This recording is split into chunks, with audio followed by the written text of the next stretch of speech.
Bonjour à tous et bienvenue sur boursicoté.com pour ce nouveau point du CAC 40 en clôture. Nous pouvons constater donc qu'après une ouverture pourtant baissière, eh bien le CAC 40 a rattrapé tout le retard qu'il avait pris sur la séance de mardi. Donc je rappelle le contexte, mardi on avait ouvert sur une note légèrement haussière et puis on avait tout perdu ici sur des sondages qui commençaient à laisser entrevoir un possible scénario de deux extrêmes au deuxième tour des élections présidentielles.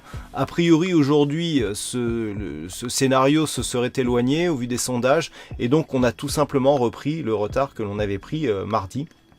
Donc c'est tout. Ça paraît assez logique que sur la même cause, eh bien, que les effets soient inverses, puisqu'on revient finalement au point de départ. Alors, du point de vue de la configuration, donc, on ouvre en baisse et on clôture en nette hausse à 5077,91. On regagne 1,48% sur cette séance avec un peu plus de 74 points repris par rapport au cours de clôture de la veille. Donc une belle phase de hausse dans la mesure donc de la séance de mardi. On a le pendant ici et on a ici une structure de retournement assez importante avec ici une forte bougie, une bougie un peu plus hésitante. Alors on ne parlera pas d'étoile du matin même si la configuration ressemble un petit peu. Et puis une grande bougie ici en Marubozu le soir. Donc on est en sortie. Donc on est vraiment ici sur une configuration de retournement. Et ça se confirme sur les indicateurs.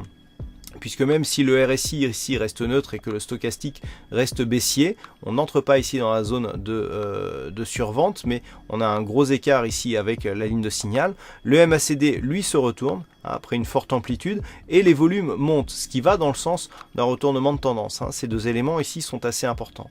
Et le fait que l'on revienne ici sur cette zone horizontale que je viens de repositionner à 5078 points, eh bien, nous montre que on est potentiellement sur un retournement. Toutefois, ce retournement, il va falloir le confirmer, puisque si on trace les retracements de Fibonacci ici sur l'intégralité de cette phase de baisse, eh bien, nous pouvons constater que les cours viennent ici sur le tracement à 61,8%, tester ce niveau. Et on sait qu'une dynamique ne s'est pas retournée tant que ce retracement justement n'est pas des 61,8 n'est pas cassé d'une manière pérenne. En tout cas, elle n'est pas neutralisée.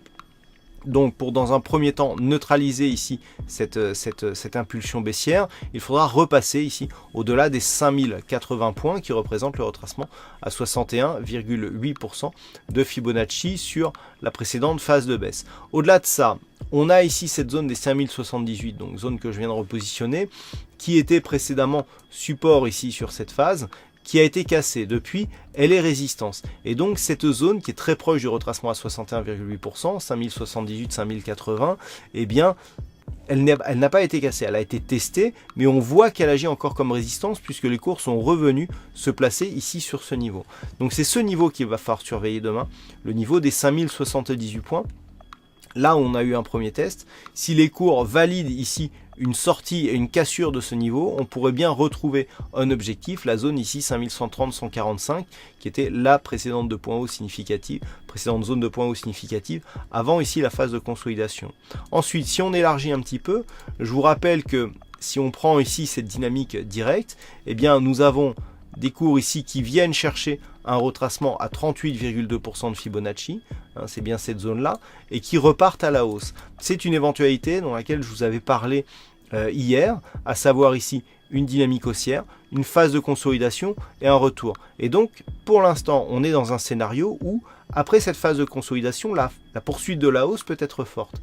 C'est pour l'instant ce qui est en train de se passer, puisqu'on voit que le retracement ici des 23,6% de Fibonacci est cassé à la hausse et que donc ça ouvre la porte s'il va un retour sur ces points hauts significatifs. Donc pour demain, comment jouer cette séance? Eh bien tout simplement en surveillant cette zone des 5078. On a vu son importance. Si les cours persistent à évoluer au-dessus de cette zone, eh bien on pourrait bien avoir ici un retour sur la zone 5130, 145. Par contre, si les cours restent ici et se stabilisent sous ce niveau, eh bien dans ce cas-là, on restera sur une dynamique plutôt baissière avec un risque de retour sur les 5032, puis sur les 4986 points. Voilà ce que l'on peut dire donc sur l'analyse technique de ce CAC 40. Alors aujourd'hui, il y avait un fixing et c'est Bono qui gagne sur cette session. Bravo à toi Bono. Concernant les statistiques, on est sur quelque chose de trades partagés pour demain. Donc sur la prochaine séance, eh bien on est sur une probabilité alors plutôt baissière, mais alors le potentiel est baissier, mais le pourcentage il a 49%, donc autant dire 50-50, donc léger avantage pour demain sur une phase de baisse. Mais on est vraiment sur les statistiques pour demain, c'est vraiment du 50-50, donc peut-être que cela veut dire qu'on aura une stabilisation, mais voilà, pas de statistiques majeures. Pourtant on a un nombre d'occurrences assez important, et quant au calcul sur plusieurs jours, il n'est pas encore terminé, mais il semblerait qu'on soit plutôt baissier, mais c'est vraiment un léger avantage. Là, a priori la conviction n'est pas très forte. Voilà ce que l'on peut dire donc sur cette analyse technique du CAC 40. Donc les statistiques paraîtront dans la nuit, et en attendant je vous souhaite de passer de bons trades. Bonne chance donc dans vos prochains trades, et on se retrouve dès demain pour d'autres analyses techniques, toujours sur le site boursicoté.com.